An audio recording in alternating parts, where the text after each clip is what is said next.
Hey there Marshals, it's another good at isa pang good day. So yeah, and today we're going to do a water change on our Bettas. So yeah, pero tamang-tama at saktong-sakto the packages that I've ordered has arrived. So yeah, we can mix this already up in our water change. So yeah, para isang water change na lang. So yeah, let's pop this open.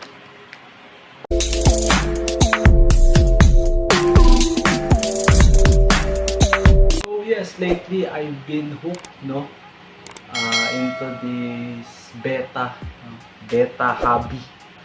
So yeah, and I've learned that water changing and some low quality foods will do the trick for your betta to be happy and healthy.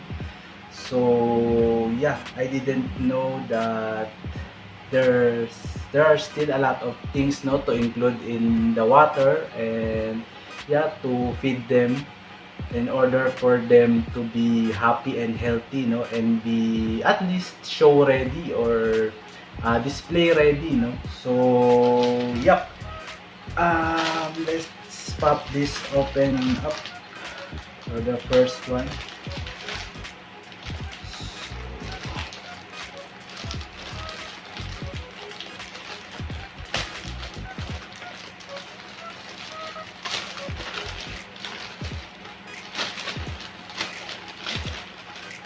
Yeah, so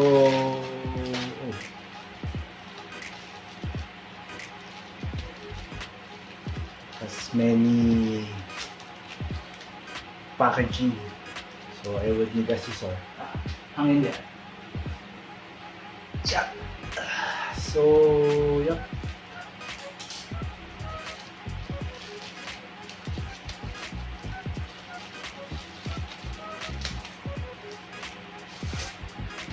So yeah, first on the list is the triple black water. So what this does is, as stated in here, it's antibacterial, color enhancement.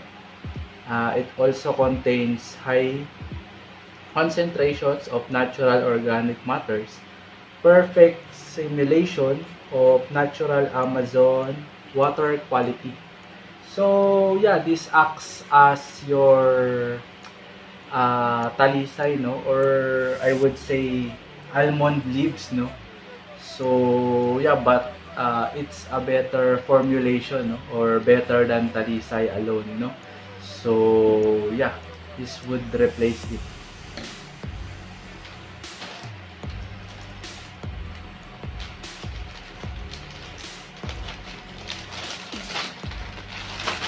So second one would be, I didn't expect that this is somehow so small in terms of packaging.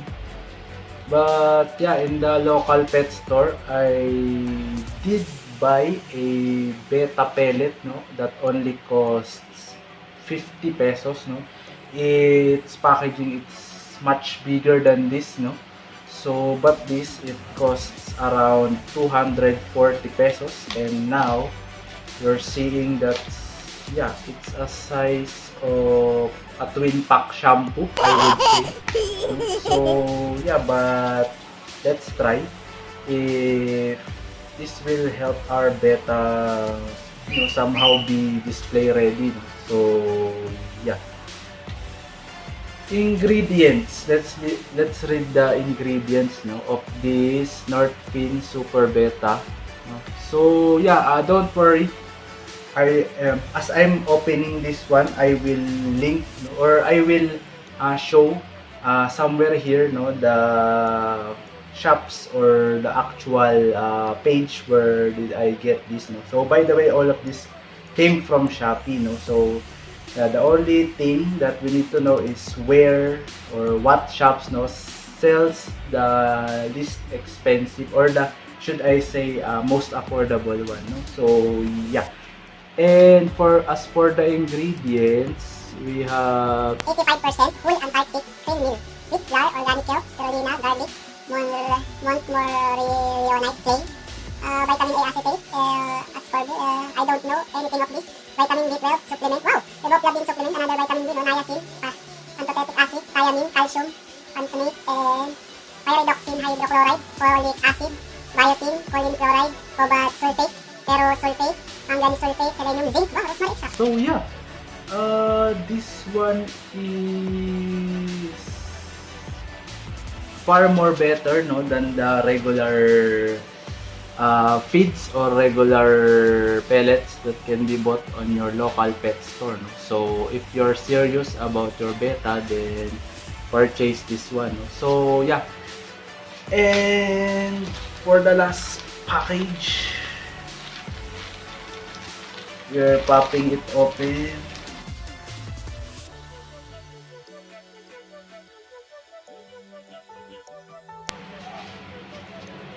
Yes, and this is what we call Vitagol, no? So what it says here is it Promotes rapid coloration, intensify overall color, enhances and restores natural color with special immune substance to increase resistance against diseases.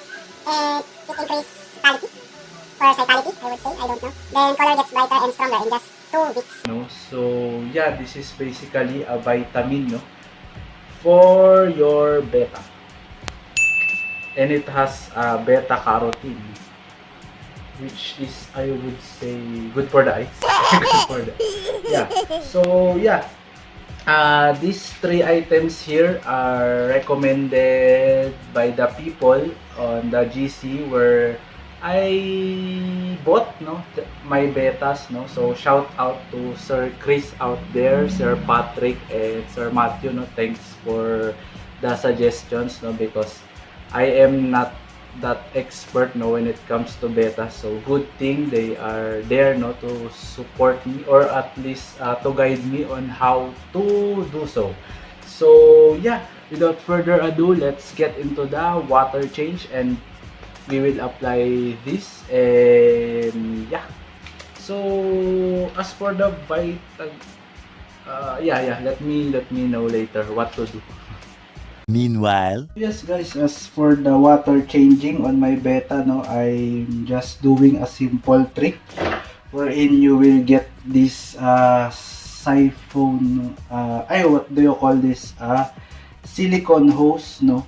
So what I'm doing is I'm turning it into a little siphon, no, by dipping it deep into the tank.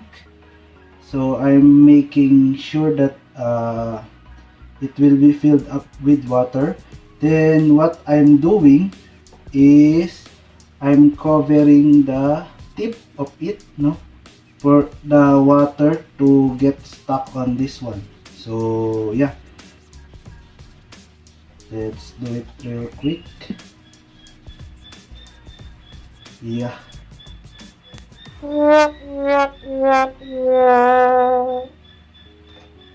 Wait, let me just reverse it. So yeah, first of all, I will just wash my hands for any other chemicals. Yeah, so basically I will just fill this with water. Yes.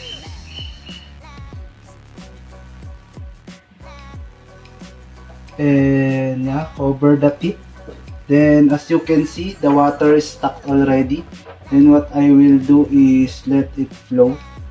Yeah, like that. But the tip is still in outside, no. So what I will do is I will do another one, fill it up, and make sure that the other tip is not floating, no. So what it will do, it will suck up the water, and as the water is getting sucked, then yeah, you move it around the tank to to make sure that the unwanted substance are getting siphoned, no?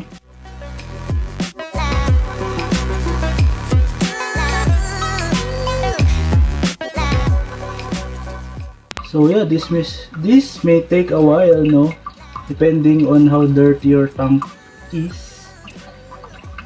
So, but be sure for long fins, no, to make the water change every 3 days, no?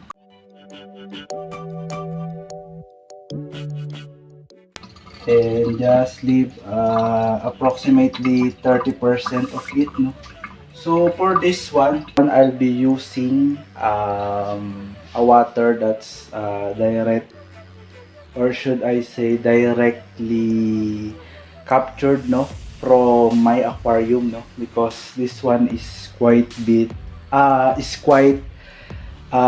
sensitive, I would say, no. So yeah, let me get that water from the aquarium first.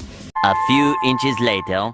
Water change is done for the first betta, no? So this one I will skip him, since I already did a water change on him this morning, because yeah, I'm suspecting that he has a swim bladder, no, but now as you can see, it's on the second day of the treatment, no, so he's getting back to his original behavior, no? So yeah, we will move to this next one. We will just repeat the process.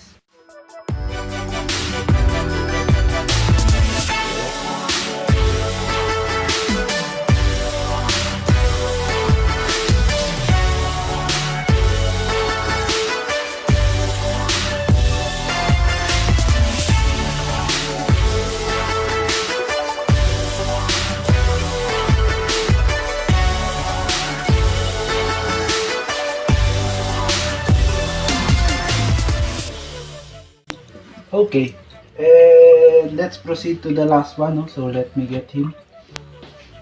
So this betta is, I am changing his water almost daily.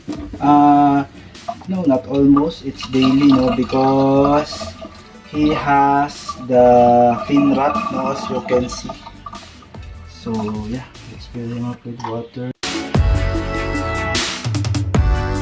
So let's proceed with the water treatment, I would say.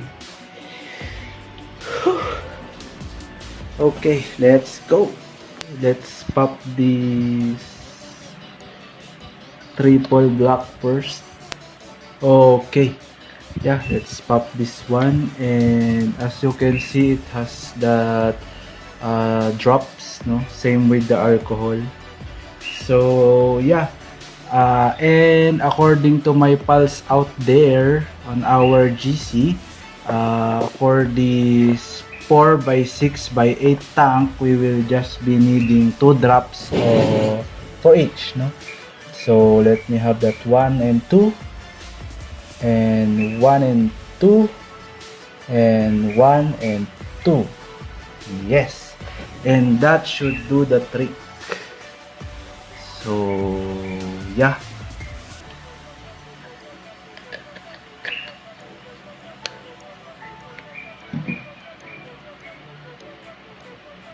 and for my little one, I would say that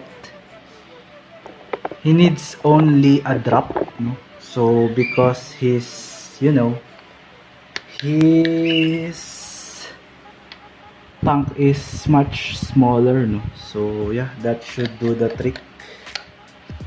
Okay,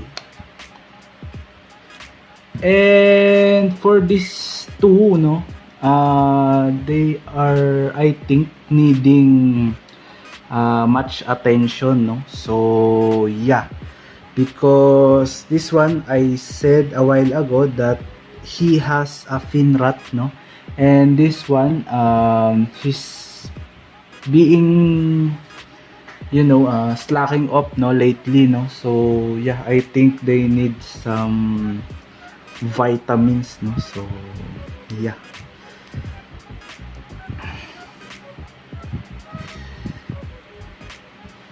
let's pop this Vita Gold up.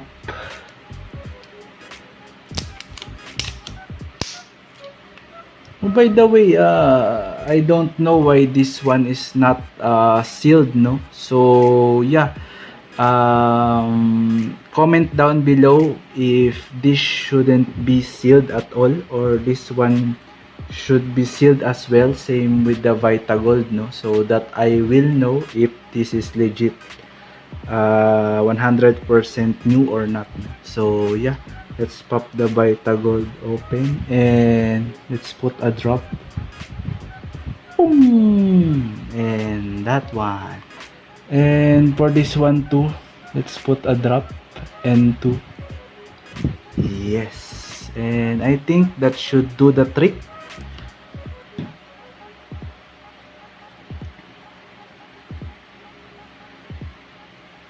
Whoa! Look at him. He's already flaring, no? So by that time, I don't know. Maybe it's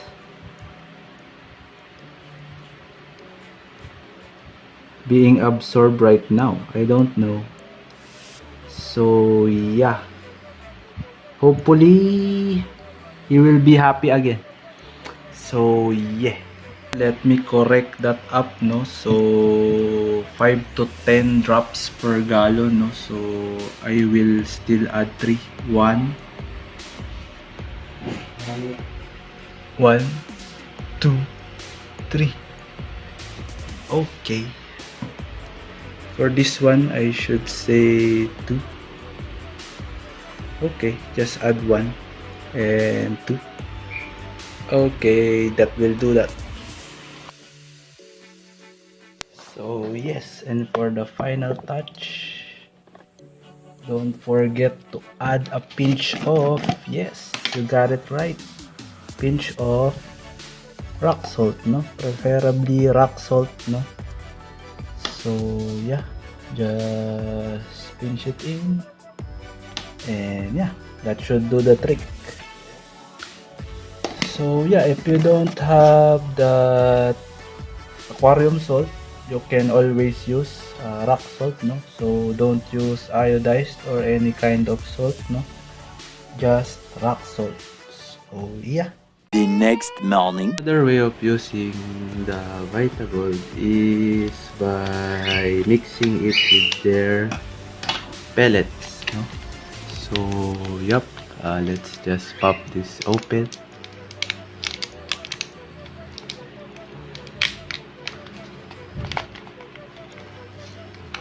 And get some container, no, preferably small, and just pour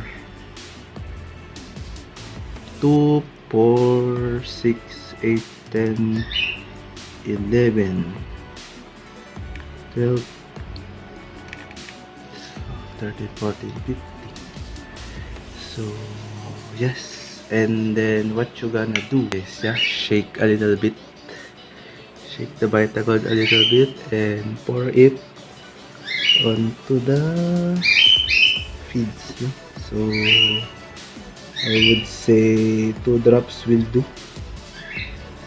and yeah, let it sit for 2 to 3 minutes, A few inches later. and you feed it to them.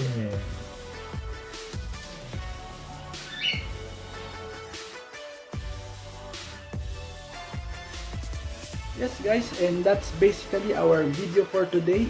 If you liked it, or if you enjoyed it, and if you learned something from it, be sure to tap that subscribe button along that bell icon, no, on the side of it, so you'll get notified on my next uploads.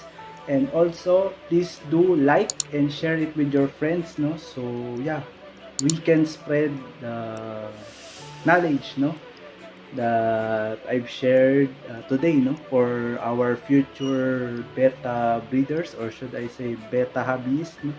So yeah, that's it, and see you again on my next video. Bye bye.